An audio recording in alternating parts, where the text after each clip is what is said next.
Good morning, everyone. It's still morning. It's 11:30. Thank you for joining us today for our conversation with Jeni Britton Bauer, the founder and chief creative officer for Jeni's Splendid Ice Creams.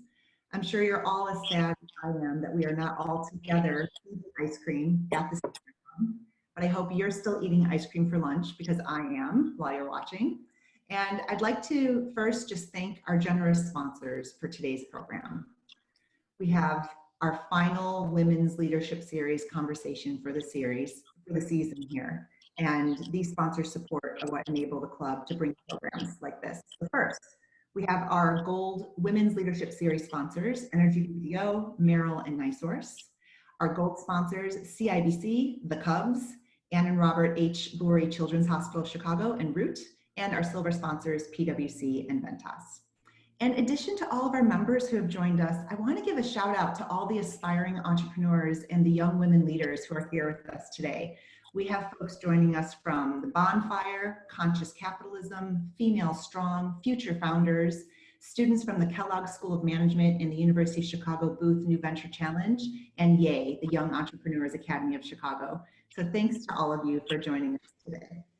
So just a quick logistics note, if you hover your mouse over the Zoom taskbar at the bottom of the screen, you'll be able to ask questions in the Q&A box. We're going to do our very best to get to as many questions as we can. There's a lot that we can cover today. And if you have any technical questions, just email programs@executivesclub.org. My staff will put that in the chat, so you'll have it as a reference. If anything comes up, you can use that.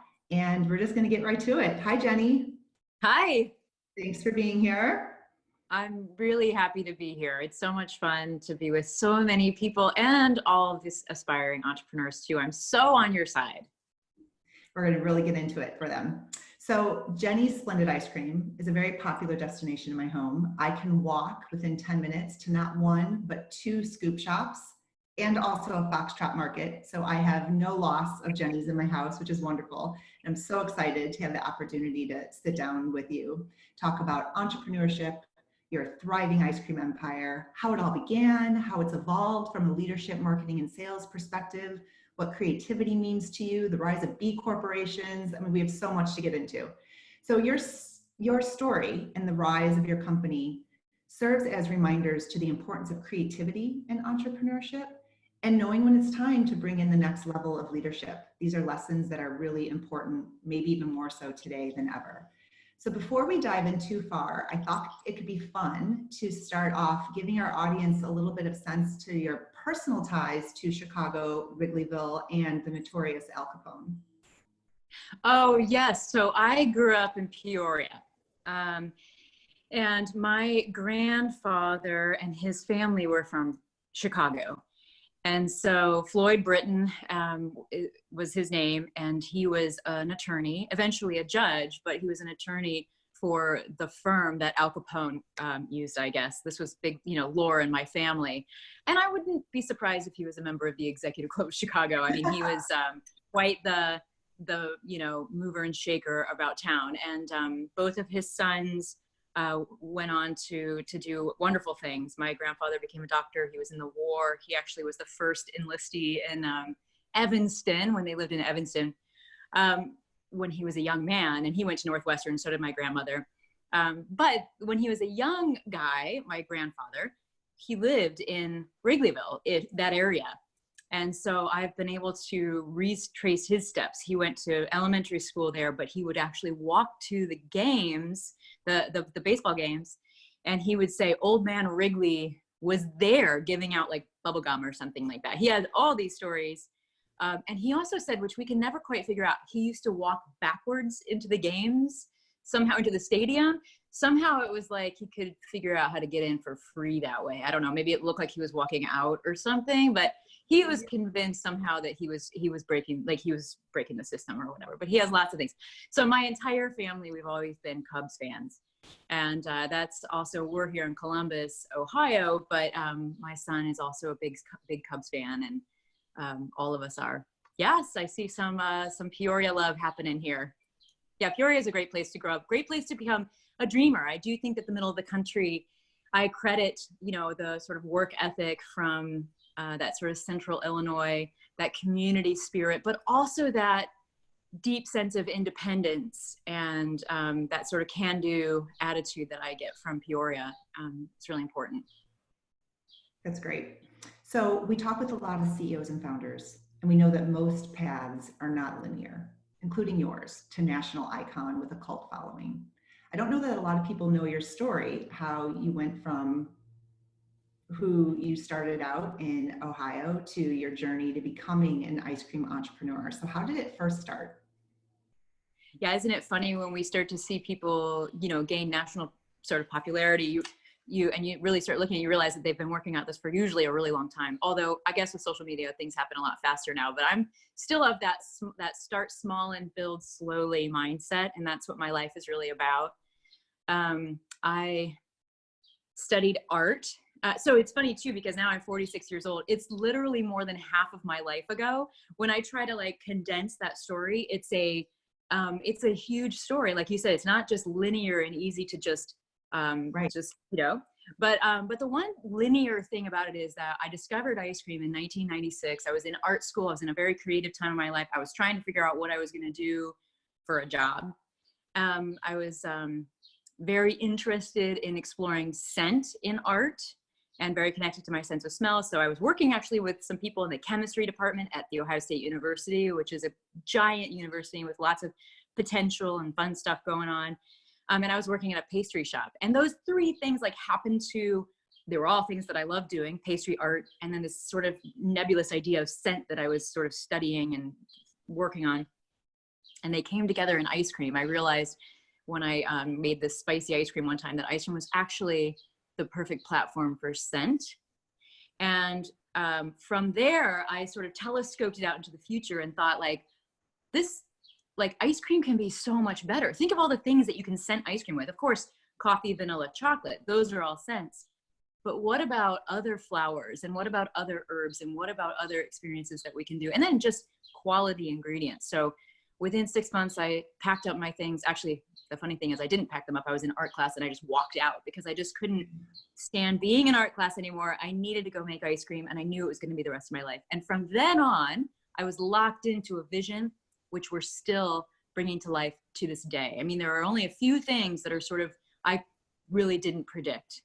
Otherwise, it's sort of just been this slow march forward. I mean, starting really from, I don't think anybody starts from nothing. We always have our brain, brawn, and buds. That's what I always say. But really starting from my home kitchen, and then the North Market, which is our farmers market. And then I started a little business called Scream. That was in business for 4 years, kind of a prototype. Made a lot of mistakes, learned everything I needed to know to do it again.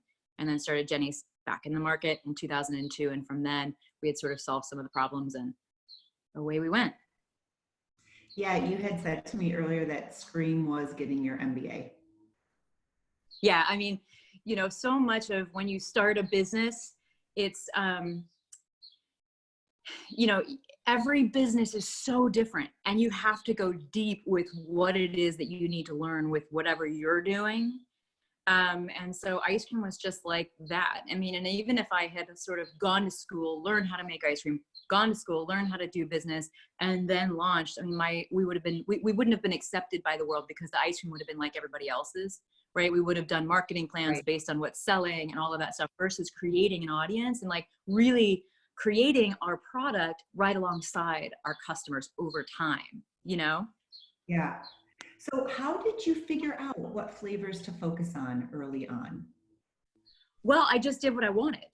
And so a lot of them were big failures, but really I was in the market. So I was just learning about the provenance of ingredients from experts who were bringing them in, and or the growers themselves or the whiskey distillers themselves. We would even sometimes have like vanilla bean growers come to the market because they were brought in by the people who were, the vanilla bean, the spice company there or whatever. So, we were really, it was like the perfect place to learn about how to work with beautiful ingredients. And that was, so I was making literally anything in the market would go into ice cream, including fish and meats and cheeses and so on. Some better than others, but when you're early in your career as an ice cream maker, you're just like, wow, everything is actually good in ice cream.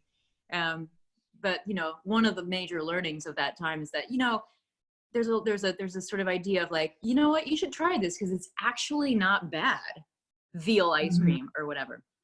But that doesn't mean it's Yeah. good. So that's like like level 2, when you get your next level certification, or you move on to the next level, you realize, okay, well maybe the world doesn't need meat ice cream, but that other Right. stuff was really good. Yeah, you really epitomize this learning process, right? And this idea, some people say fail fast, but I like it better to say just learn fast, and so just trying things and innovating and seeing where it goes. So moving on now to the launch of your now world famous brand. What are a few of the things that you did differently when you launched Jeni's because of what you learned before?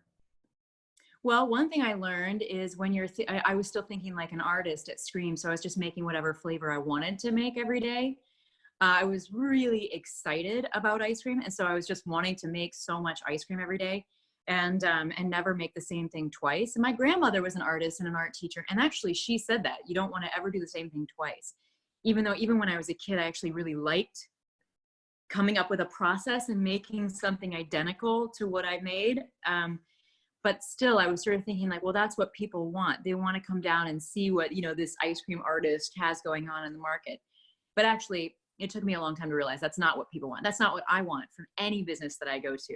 And I think a lot of times we can answer questions this way. What do people want? Probably not that different from what I want. I mean, what is bringing me into this business? And what's the foundation of that trust?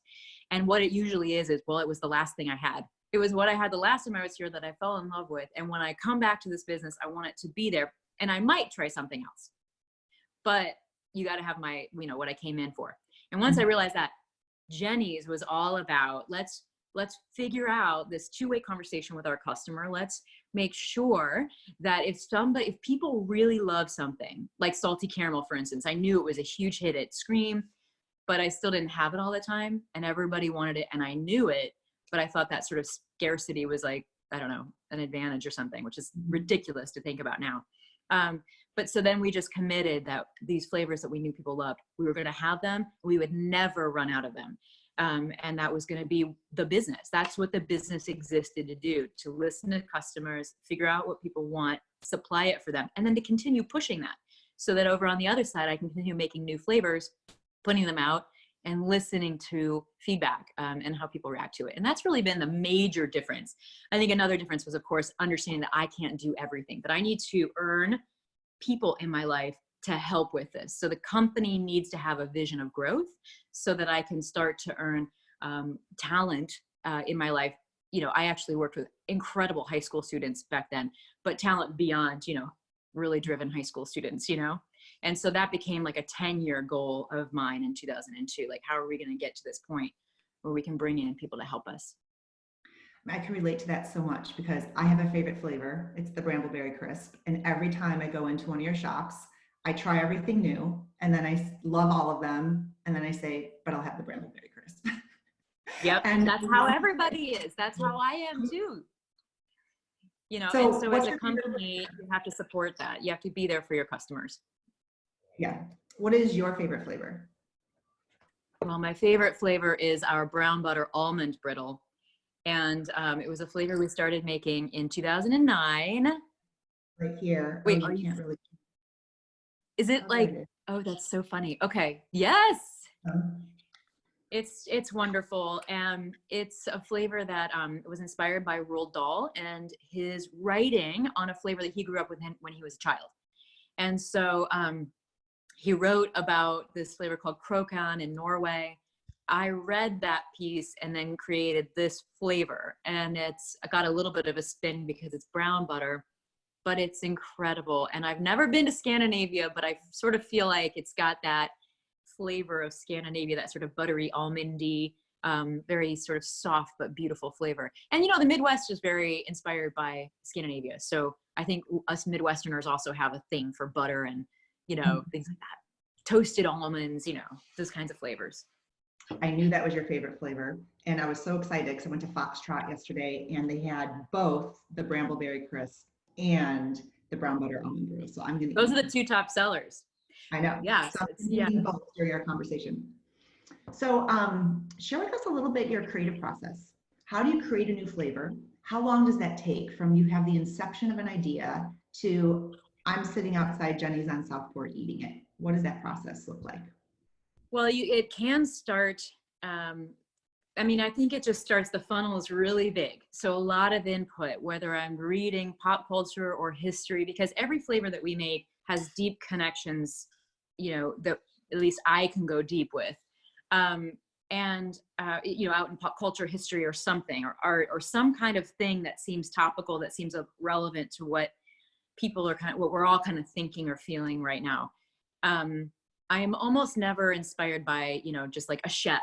I'm more inspired by history and art and maybe some ingredients that a farmer might bring in, or a whiskey distiller wants to play around with.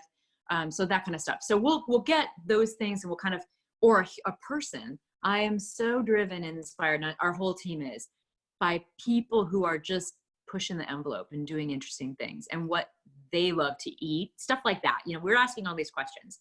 So once we started come up with some ideas, say, a list of 3 or 4 or 5 flavors based on a concept that we want to try, then I'll create a recipe and send it to our test kitchen team, Jenny and Hunter. They'll create some prototypes on the bench. Very tiny kitchen. I mean, it's a tabletop ice cream machine and a little burner, but we can do everything in there that we need to do, including pasteurize and homogenize as we need to, and make the recipe from scratch. And then we just stand around and taste it. And we're very critical. We're the only people who eat ice cream with straight faces. But we taste all the way through the ice cream. It's a lot of air and breathing, because ice cream is all about scent, just to make sure that we've got just the right ingredients. And often it'll take 3 or 4 or 5 takes at the bench. We call it the bench, or the test kitchen.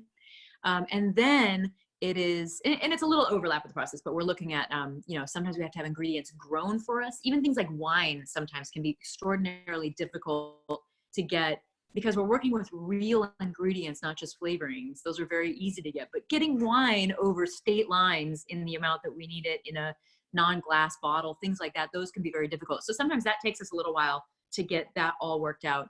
And then it goes to production right at the dairy, where the dairy comes in. So and usually our team is there, and we're just making it. So yeah, it's quite a process. It can take a year. We like to have a year. We can do it as in short as a couple months. A year. That's a long time. So your sunshine pint, brilliant, by the way. I tried to get some for today, and you are completely sold out. Would you call that your most successful flavor yet, or has it been something else? No, I would say that's the most successful flavor. I mean, we did a collaboration with Tyler, the Creator, last year, and that was up there too. But this one, I think, was even more popular than that one. And that's an example of how we ideate. So I'm on the road a lot, and obviously not right now, and I'm missing it dearly. But because I like being with people, I like the energy that we feel when we're together, and I really feed off of that. And so I'm always seeking out people wherever we go.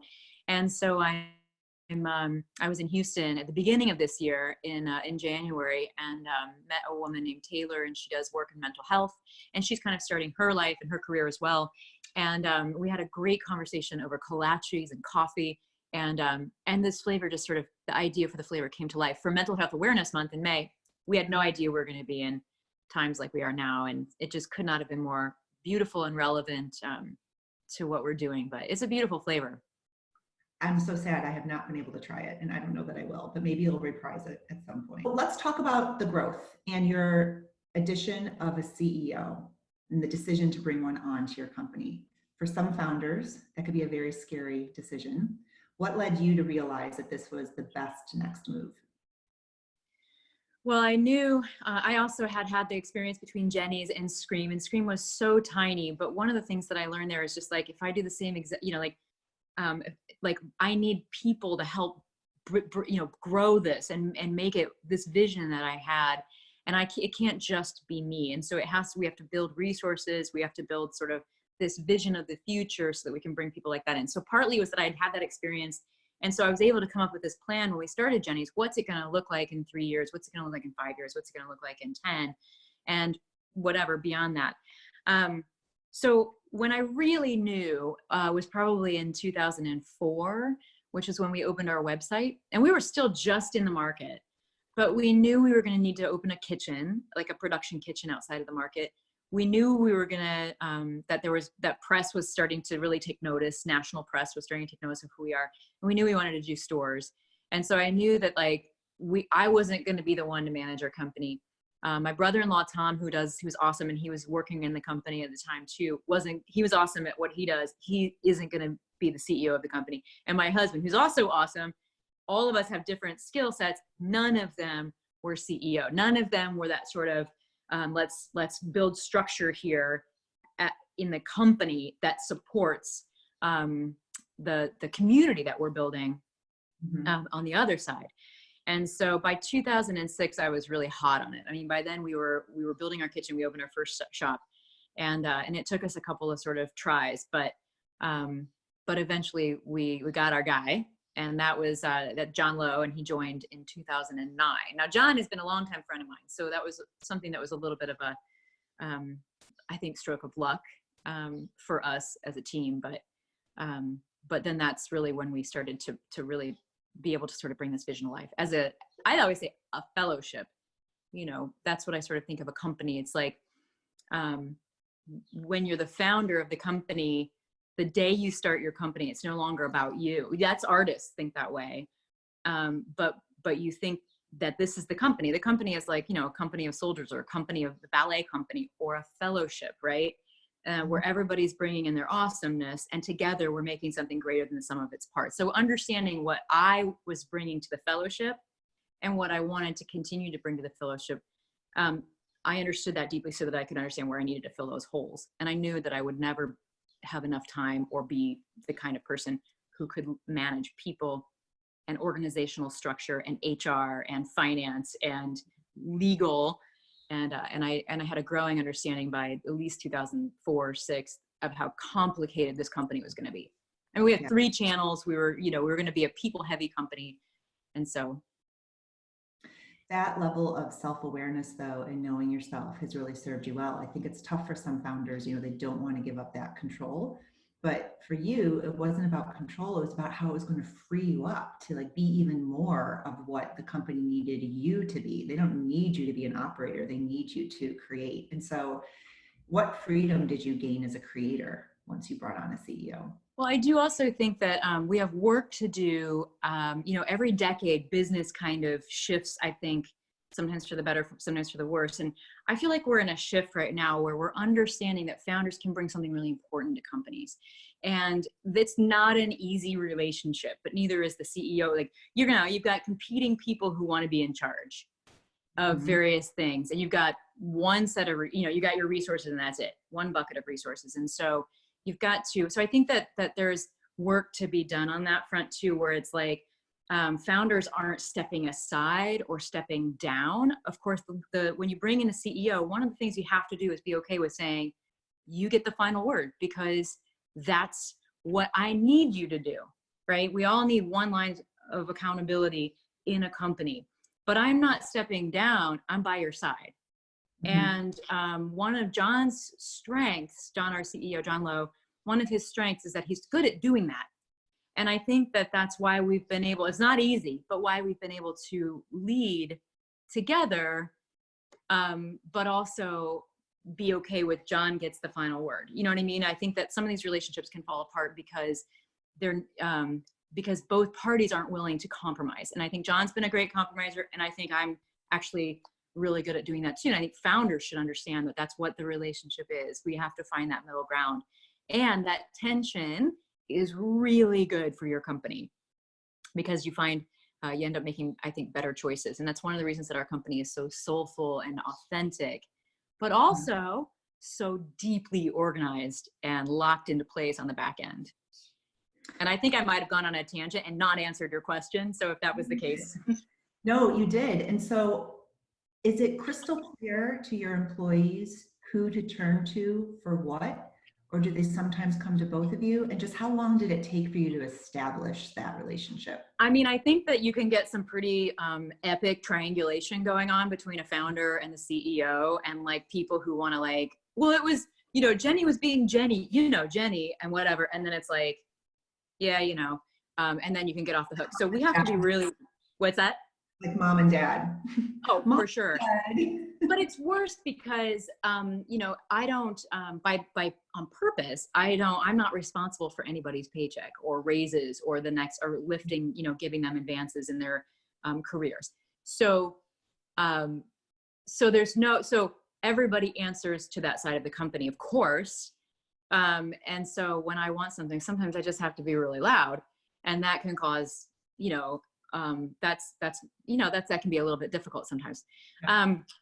So it's not, while it's clear, yes, who you work for, you know, and who you need to please, it's also like everybody, I think in our company would say, yeah, but you know, I'm such a force in the company. I'm so there every day that, that I think it's sort of almost more of a spiritual thing on my end, and it's just as hard.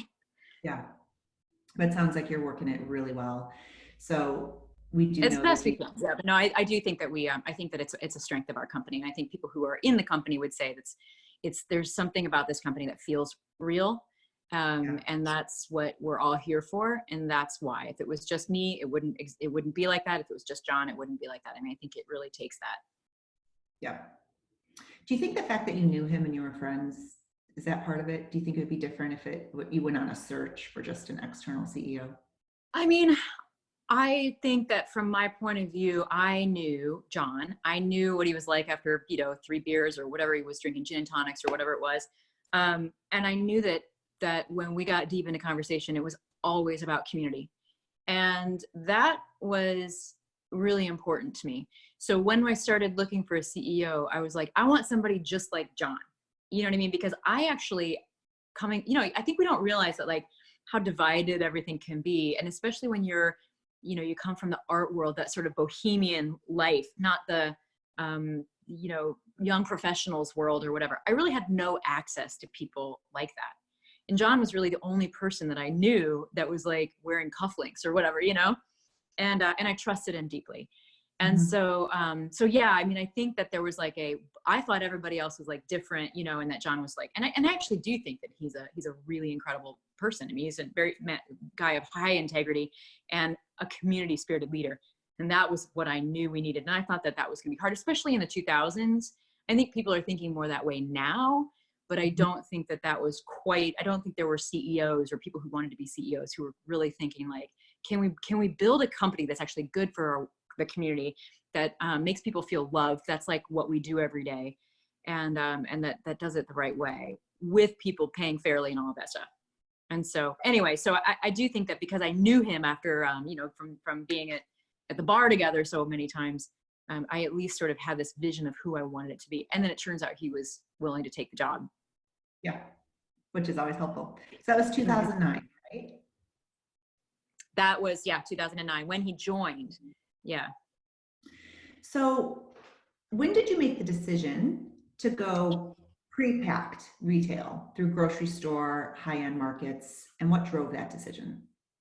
Well, we knew we were going to, and I knew that was sort of part of the vision. I mean, you know, let me just tell you how I came up. You know, I came up with my vision. It was definitely not by studying business and marketing. It was literally, I had this idea of ice cream. I liked ice cream. I loved the culture around American ice cream. I mean, you know, growing up in Peoria, it was like ice cream every Friday night. And I knew Ben and Jerry's story because they were the hottest story in the late 80s, early 90s. Mhm. And so I had kind of seen how they did it. And then I had this ice cream idea, and I saw Ben and Jerry's at the grocery store, and I thought, okay, well, then we'll just do that. You know, it can't be that hard if those two guys did it. And so literally that was my thinking. Let's do some stores. Let's just do it in the way that we want to do it. Let's make it better for like people my age and the younger generation, and like people who aren't necessarily hippies or whatever. I mean, that's all really great too, but like, and then, you know, get closer to the farms and all of that. And then, you know, go to grocery. So I thought it would be easier than it was. Cause you know, you do when you haven't studied it, and that's fine. It's part of our strength. I think that we just didn't stop ourselves because it was too hard. So in 2000, I think 6, Dean and DeLuca actually called, which was awesome. You know, they like find all the cool stuff happening out in the world. They put us on the cover of their holiday catalog, and then put us in their store in Soho. And that was really cool. And that was really the beginning of, okay, great, we're going to put a label on this. We're going to make sure that it fits the whatever standards we need to have, labeling standards and all of that for freezer to sell in someone else's grocery store. And then that was the beginning of sort of working with smaller grocers around America. And then it really starts to grow after John joined, and we started, I mean, that was his first job, was to make calls all day long. Yeah. To everywhere. But we just launched with Whole Foods Global last year. So this has been just such a long, we've been working on this for just forever. It's a really just complex, interesting, beautiful challenge. Amazing. And you also have a really robust online business now, right? Yep. It's actually especially now, it's just crazy. But yeah, our online business is about 12% of our overall business. So, and it's been growing alongside of our company. And I think it's growing very quickly now. I mean, it's massive now. It's just bigger than we've ever seen it now during the pandemic. So right. I don't know how that's going to change afterward. I think we expect that things are going to be different, afterward or whatever. So it's kind of cool and fun to look forward to. Okay, how's this all working? Because actually, like, all three of our channels are like merging, which we've been predicting for a long time. How can we use our stores to service delivery from our website, and then sometimes ship nationally, right? So yeah, and then so it's kind of interesting. Yeah, and so off of Southport, we have a couple of like gelato, frozen yogurt shops, whatever. Most of them are seasonal. They close their doors during the winter because everyone in Chicago knows how brutal Chicago winter is. My twins turned 5 on February 28th, which could arguably be the coldest day in Chicago. Yeah. Not only are your stores open year round, we're there on February 28th for a kid's birthday, and there's a line out the door. What do you attribute it to? Well, in the early days, I always thought the winter was the most interesting because you don't have to fight for anybody's business in the summer. I mean, everybody's there, it's exciting. And, but in the winter, it's very interesting as an ice cream maker because how do you draw people in? It's a creative challenge. And so even if you have my books too, I think winter is actually the longest chapter in my book, of flavors because, it's so much fun to make those ice creams that appeal to people in winter. And there's a lot of ice creams that you just wouldn't eat in summer. They're just too big, or bake shop, we call them. So there's a little bit of that. But I'm also pretty convinced, especially in the Midwest, that this is just the way we've always done it. And I think it's a combination of the flavors. And then also, like, we're not afraid to go to an ice cream shop in the winter. That's part of our culture, especially if there's an ice cream shop that feels warm inside. One of the mistakes I think ice cream makers have made in the past is that it feels kind of cold in ice cream shops between the tile and like there's always ceiling fans making it cold. And I think in the winter, we really strive to make our stores actually feel warm, even though it's an ice cream shop. So there's some nuance too to how we're sort of managing stuff too from that point of view. But it's fun. I love winter. And we've even done things like we'll leave our chairs outside. Because I think, well, if in Aspen, if they're going to eat outside, crepes outside on the mountaintop or whatever with all the snow, like you can eat ice cream here. And we have a couple of stores that actually have heaters outside. And so it's almost like the sun is shining even in the winter. And so it's kind of, we've had a lot of fun playing with winter. Yeah, you're doing a great job. So you are also now a B Corp. Not everyone may know what that is. So tell us, what is it and why does it matter for your business? Well, we just think that business can be a force for good in the world, and that every single choice that we make has a potential to do good in the world. And that's all back end boring stuff. That's not us out running 5Ks or whatever. This is just how we're sourcing, how much waste we have throughout the company, just, who we're sourcing from, making sure that we're looking at diversity and equality issues and things like that. Throughout the whole company. And there are just thousands of decisions every company makes every day. And we think that if we really pay attention and do that right, that we can make a really beautiful company and that it can be a force for good in the world. We're actually certified by an independent party called the B Lab, who does an audit every 2 years of our practices, and they give you a number. And I think this is wonderful because your number is expected to grow every year. And so you're expected to get better every year, which is what I just love. I love the idea of getting better every year. That's something we do at Jeni's all the time. And so once you're a B Corp, you're expected to actually continue to get better as a B Corp. And we've been doing this. I mean, we wanted to be a B Corp earlier. You know, we didn't change anything to become a B corporation. It just, they started and we signed up, and there it is. We made it. And then every year since, we've been getting better. Has attaining B Corp status, has it changed your business or operating model in any way, or is it just helping you do more of what you were already doing? Well, I mean, I do think that there's a little bit of competitiveness when you look at your number and you want to get better every year. So I do think that it's a smart and good thing for companies to do. That's what we wanted to do anyway, but having that goal has been important for us. So I think in a way, yeah, I mean, I think that's something that we would have wanted to do. I think we probably honestly wouldn't have been as quick about it, you know, but seeing that out in front of us, you know what I mean? It's easy to kind of rest on your laurels and be like, yeah, man, we're doing all this good stuff. But when you're expected to actually continue to get better, you know, it's all about, yeah, we did that. That's yesterday, but what are we doing now? And what are we doing tomorrow?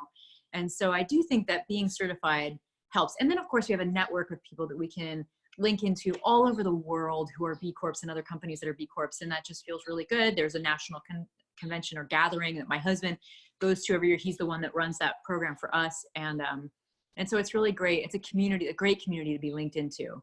And I think it is the future of business in one way or another, whether you're certified or not. I do think that we have some work to do in turning the idea of business around for people in America so that we can build more trust with people. I think we have some work to do with that. And B Corps are definitely helping. And whether you're certified or not, there's just so many great things that you can do as a company to help build that trust again. And I think we should all be thinking about that so that we can, because business is just an amazing adventure to be on. It's so great. We create so many resources for people. It's just wonderful. And I feel like we ought to find ways to tell that. And I think B Corp and people who are doing those, following that sort of ethos or whatever, and those standards are really helping to change that in the world. So for those of you looking to learn more, if you go to the B Corporation certification website, I don't know the exact URL, just Google it, you'll find it. But there are some really impressive brands on there and just companies who are doing a lot of the same things that Jeni's is doing. Check them out, you know, and you may want to support their businesses. It's a pretty impressive list. So, plug in. Okay.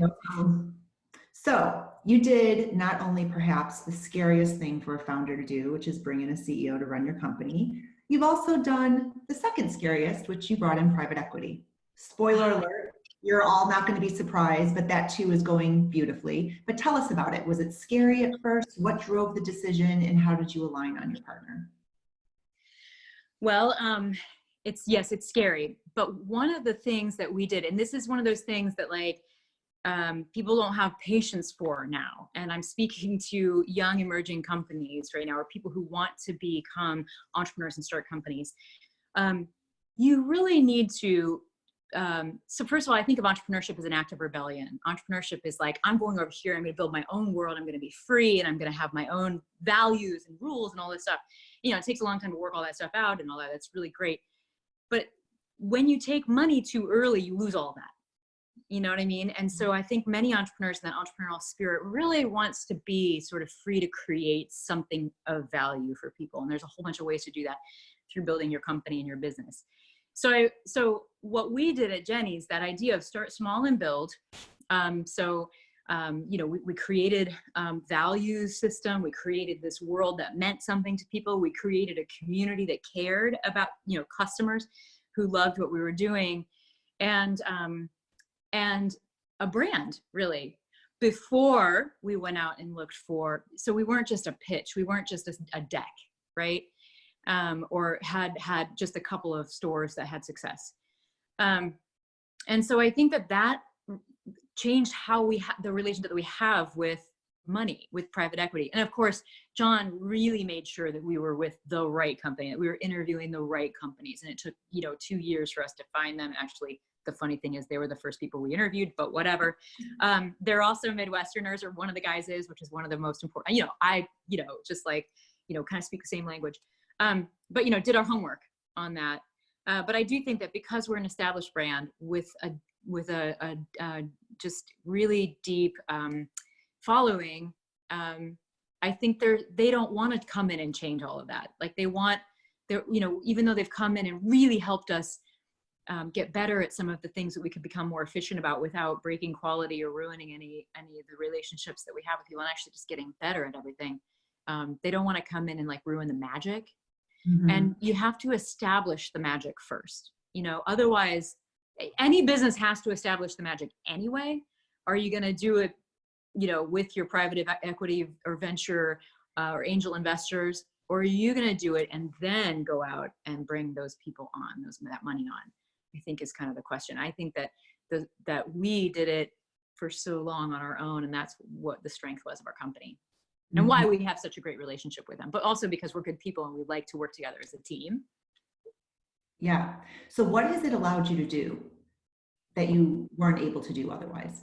Well, I mean, get money, because the bank at some point sort of, decides that like, we had it with this, we were getting money from the SBA and the bank for many years, just opening a store or two at a time using that money, and then paying it back, which is really great. It's a great way to start a company because you own your company when you do that. But at some point, it's just like, your dreams are bigger than that, and banks are very conservative, and that's wonderful. But so that's what it enabled us to do, is open more stores, and to really just get better at what we're doing, because we were just so scrappy. We've always been scrappy. We're very good at just, making it look very fancy, but like really scrappy behind the scenes. But it really helped us just kind of get things in order, get the right team, an incredible leadership team, the right equipment, and then to open stores and really start moving, I think, and really pushing, distribution and things like that. Yeah. Well done. You've done a lot of things right. So you are no novice at managing your business through a crisis. Talk about a make or break moment for a brand. In 2015, you went through an experience that could have bankrupted a company.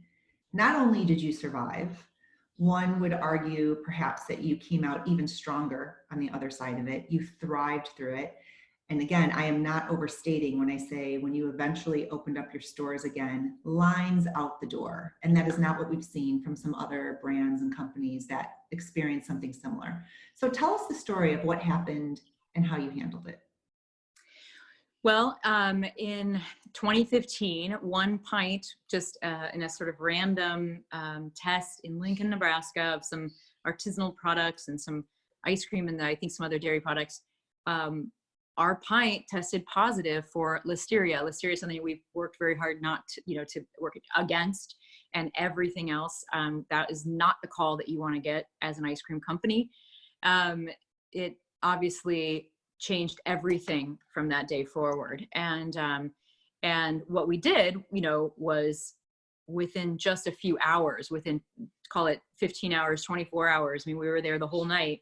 We created a plan for a total recall of everything we had out in the world, because we didn't feel confident that we could figure out where that came from fast enough to prevent the potential of an outbreak. I mean, there was this potential that somebody would get sick, and at the time nobody had been. We didn't want that, so we pulled everything back. We recalled everything. And in doing so, we prevented an outbreak. No one ever did get sick, which was fantastic. But we're in April, we're coming out of winter in 2015, actually. And also I'll just add, we were on top of the world. We had just done this thing called the Colors Collection. It was getting press from everyone. We had just opened our LA store with like 700 people were in line. It was like the thing in LA. And then this happened within a month of that. And so we closed down our stores and, recalled all the ice cream, and then wake up to, we have nothing. We have nothing. Everything is flatlined. It's like, we don't have a way of making ice cream. We've just recalled everything. We sent it to an anaerobic digester, all of the 265 tons of ice cream. So it was turned into energy, which is kind of a cool, silver lining, but doesn't help us. And then the clock starts ticking. And then it's like, John gets to work and what he's doing. I'm getting to work to try to figure out how to make ice cream now and what our values are and who we are. I'm really thinking a lot about who are we and who are we not? like, what are the babies that I'm holding on to that maybe I don't need right now? And I learned a lot in that process, and learned really who we actually are. And I think that when you fall back on your values, I think you can solve a lot of problems. I mean, obviously, I had John in the company who was able to also be working directly with the FDA, directly with some of the top experts in the world to create a new program in our kitchen so that we could be certain that there, was no listeria. And we now have like the safest, ice cream. We're testing every single batch, and all of we have now incredible, very above and beyond safety standards in our company. But I think it was also back to that sort of two-headed monster, as John calls it. But this idea of John and me actually is much bigger than that, because it's also that there are people that I work with, there are people that John works with, and we were able to all get to work and really do our part to eventually, I think, save our company. It was the most creative I think I've ever been. I'm starting to feel that way a little bit now too. There are some parallels. Yeah, let's get to those in just a second. But I think it's so important to commend you for, you didn't wait until you were regulated to do the right thing, which would have been perfectly acceptable, right? You could have just sat and waited for the FDA to go through their process, and maybe they would, maybe they wouldn't make you recall everything. You could have kept selling, and you didn't do that. And you took the hit because you knew personally it was the right thing to do. And we just got out of the Edelman Trust Barometer with Richard Edelman, and this is what they are trying to get all CEOs to recognize: this idea of leaning into your purpose, radical transparency, authenticity, and to engender trust. And it is an interesting time for trust in business, and you are clearly one of the most trusted brands. That the fact that people were just right there with you, open your store, no hesitation, we're back eating your ice cream, not even skipping a beat, because they trust that if this ever happen again, you will not ever put their health at risk. Yeah, it's never going to happen again. No, I know, but I mean, but no, it's true. I mean, when you're a food company, actually, you can expect to find listeria. Listeria is literally everywhere, right? And so you've got to be searching for it constantly. And then the question is, well, what are you going to do when you find it? Because you will. Right. And so making sure that you have those plans in place, of course. And that's one of many reasons why you have to have just such a strong leadership team. And for me, that also includes a CEO. And I just don't think that we could have managed through this without, I really think without both of us. But I mean, I just see the work that John did during that time, and it's just incredible. But I think that what we do a lot is we never forget any day who we're serving. First it's our own team, because I don't think that we can be good servants to the world if we don't serve each other first and care for each other. But we're serving our communities, and having that relationship with people almost answers your questions for you. People do notice, not everything has to be marketable. You know what I mean? I think sometimes companies think that they're wasting resources if you can't market it to someone. I think a lot of these things are weird. They're part of that magic that people feel when they're in your space. This is a company I can trust, even if it's silly things like the masks look like somebody really thought through that, or the way that the copy is written on these things means there's someone who cares behind this.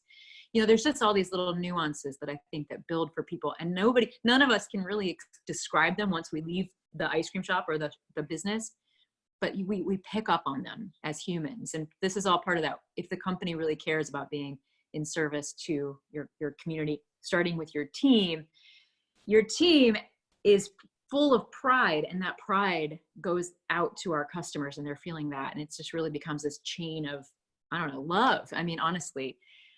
So I think that the idea, just never losing, and don't let anyone in your company ever lose the idea of who we serve. And that starts with us serving each other from the top and all the way through.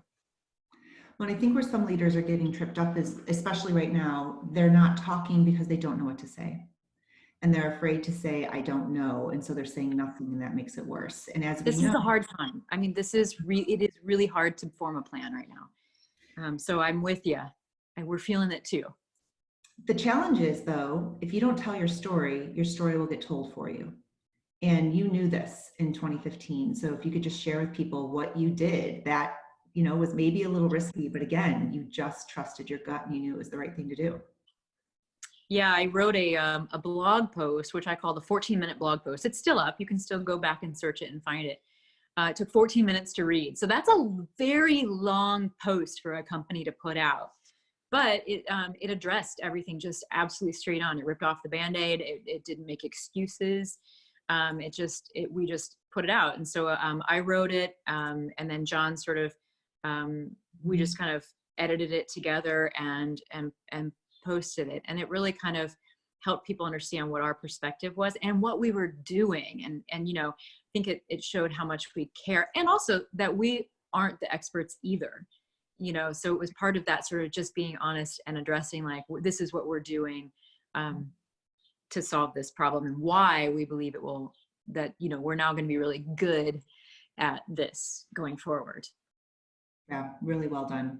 So now coronavirus, stores are closed again for obviously different reasons. You know how to thrive through a crisis. How are you navigating this? What's the same? What's different than what you did before? Or what did you learn from before that you're bringing through the navigation of this current crisis?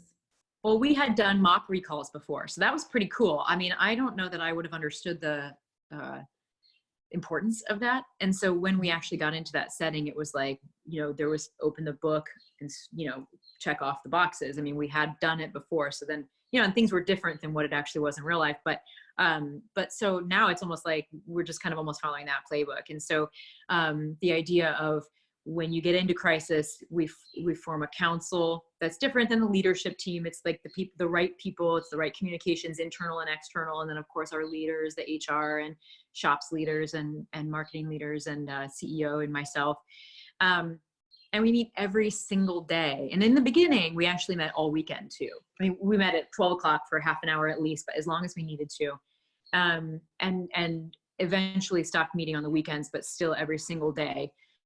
Just to touch base. We went through our checklist. We would just touch base. What's happening in shops? What's going on? What's the plan? And so we were able to, our shops leader was able to really early create a plan that's like a 5-level plan. So this is what it looks like when we're closed and we can't do any business. This is what it looks like when we can do pickup and delivery. This is what it looks like, you know, and there were 5 levels of that. We're just about to move to level 3, and 5 is completely open, you know, as back to normal. So we've been able to have that sort of vision locked in. We know what we're doing and what we need to support that. So each one of those was a plan. We never really did 2, I think. We went from like, well, no, maybe we were on 2, but anyway. So we had that kind of a plan. And similarly, we had something for our e-com, although we had no idea that we'd be up like 1,500%. You know, I mean, it was just like with the same staff and the same people that we had, you know, just during normal times. But it's been, so that idea of like getting that council together so that we are all moving, like we're all on the same ship, moving in the same direction, was the most important thing, I think, to get through this. And then working with each team sort of peripheral to that.